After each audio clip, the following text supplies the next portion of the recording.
Hi guys, welcome back to my channel. My name is Juliet Juloh and I'm here to make a video on steps to apply to master's and PhD programs in the US.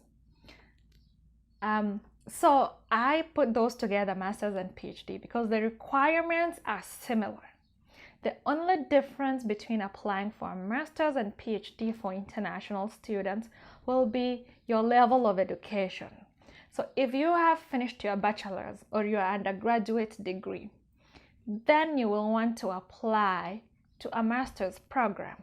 If you have finished your master's program, you may want to apply to a PhD programs here in the US.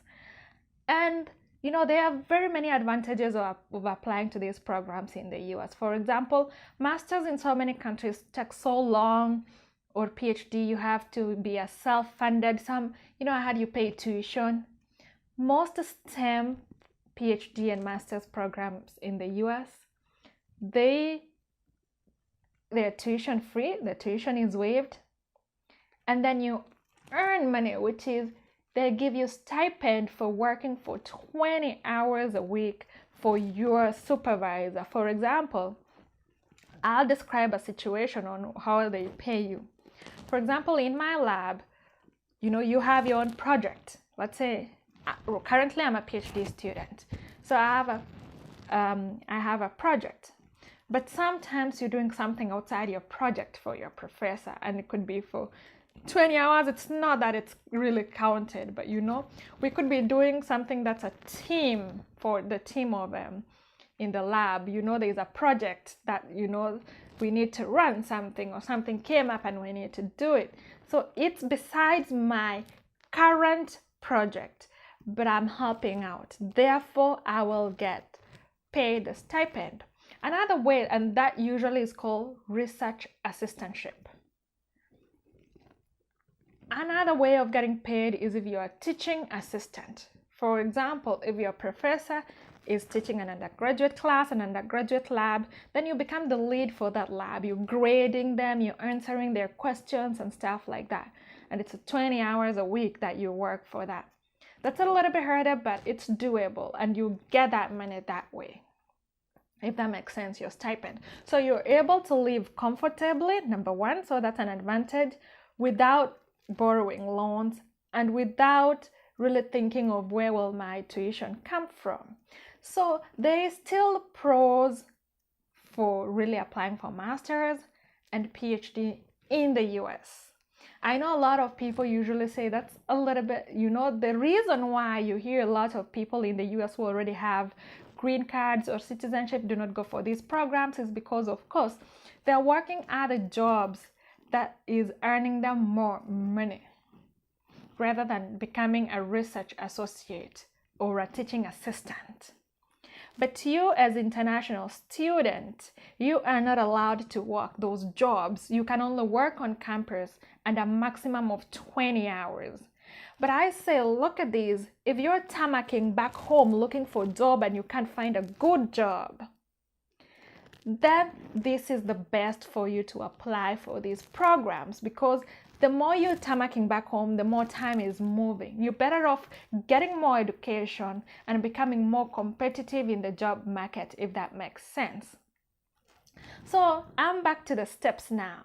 Step number one is your high school transcripts. You will need your high school transcripts, your college transcripts, and that will need to be rounded up into GPA. I know, I'm not really very familiar. I was familiar with high school, if you remember, but I'm really less familiar with universities back home. So I really don't know anything much about GPA. I just know there's upper class, lower class, something like that. So you will need those to be converted to GPA. Number two, most schools will require GRE. Just like my other video where I talk about SATs, there's an exam that you require to join master's and PhD program, and it's called GRE. And that exam is relatively similar to SATs. The only difference will be the level of thinking or critical thinking of questions. The questions are a little bit harder. Let's just put it this way. The questions are a little bit harder, but almost similar. And then TOEFL for some schools. I know my school still requires, the school that I'm in currently, it's not the one that I went for undergraduate, as I was talking before, requires TOEFL if you're an international student.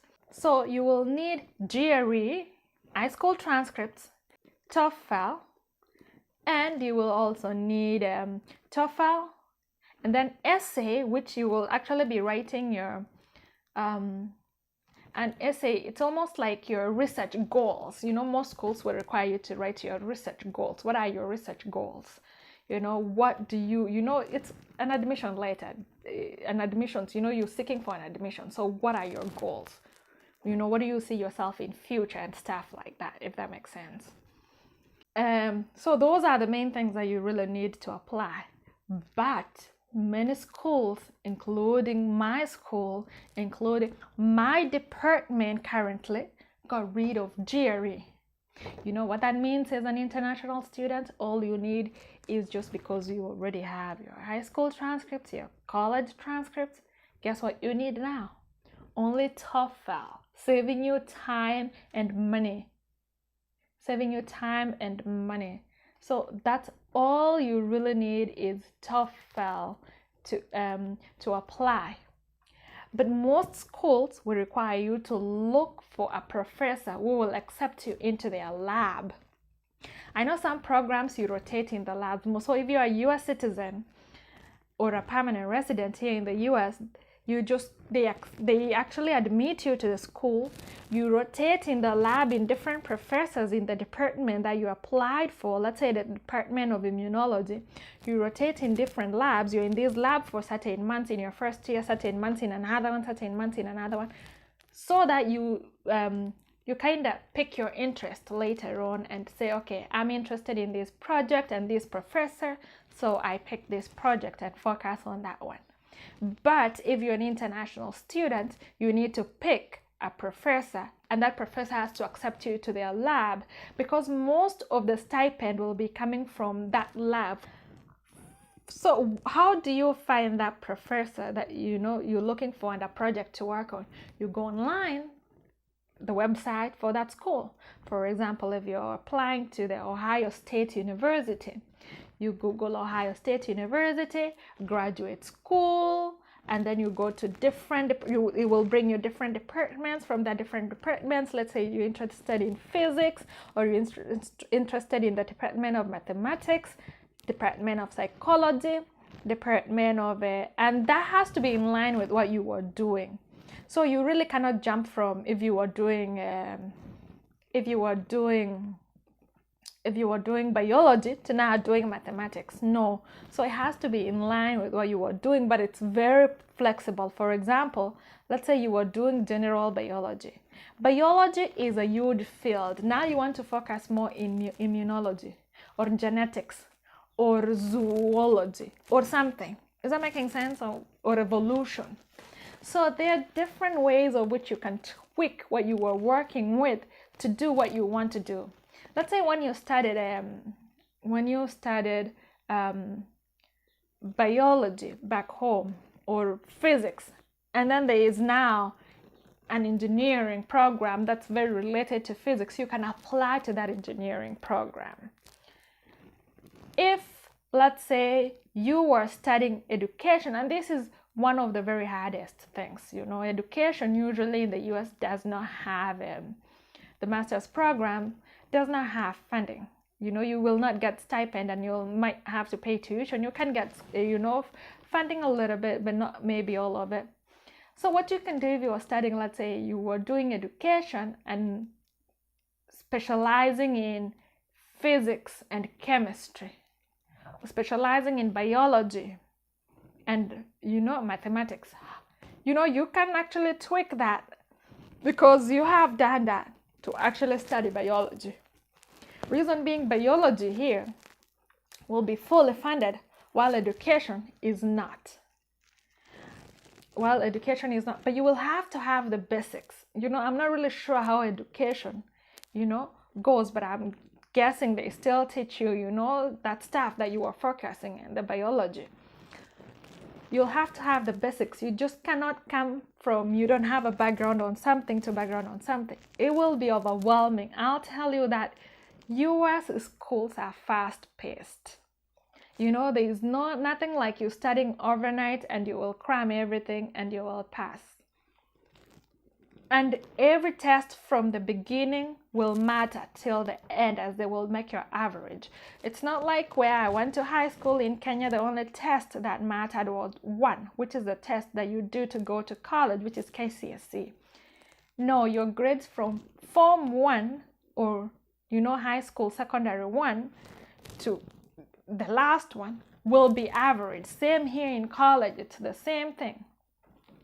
And those will matter in your master's program because you will want to apply to PhD. They will have to look at your GPA or your grades, if that makes sense. So you have to be very careful on what you choose. Do not choose something that you know you cannot do it just because you want to come to the US. Choose something that you're passionate. Choose something that you know you can do it and you have the passion to do it no matter what. Because I remember back when I was doing my undergraduate and our classes were way tougher. They were pre-med classes and they were way tougher, and we really didn't have enough time to party or, you know, go out like most of the people. At night you'll find us studying.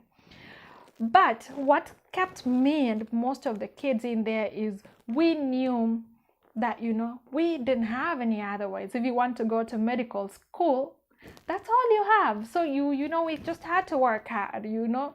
We had to know that that was a sacrifice we had to make in order to be able to be successful in future and to be able to continue with your education in future and get a good job. In the website, you go to graduate school. Graduate school, go to different departments. Choose the department that you want, you know, that's related to what you want.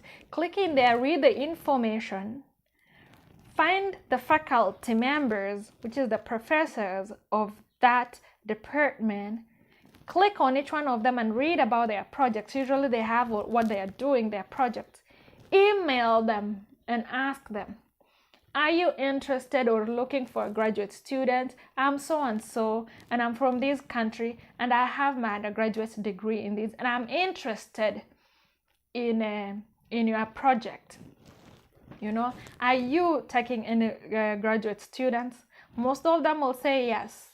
And actually, most of the labs that I've seen, most of the students are usually coming from different countries because they are hardworking. And of course, I told you, usually you don't make a lot of money, but you make enough to live though, and you're continuing education. So a lot of people here would opt for doing other jobs, working in the industry and stuff like that. But it's a very good opportunity. I will say do not pass the master's and the PhD programs. If you are tamarking back home, there is opportunities here in the US. With that being said, let me know if you have any questions. I know this video was kind of all over the place, but let me know if you have any specific questions and I will answer them. And I'll bring you guys more content. So please subscribe, tell friends to tell friends to tell friends to watch my videos and subscribe. And I will really appreciate that. Thank you so much for tuning in.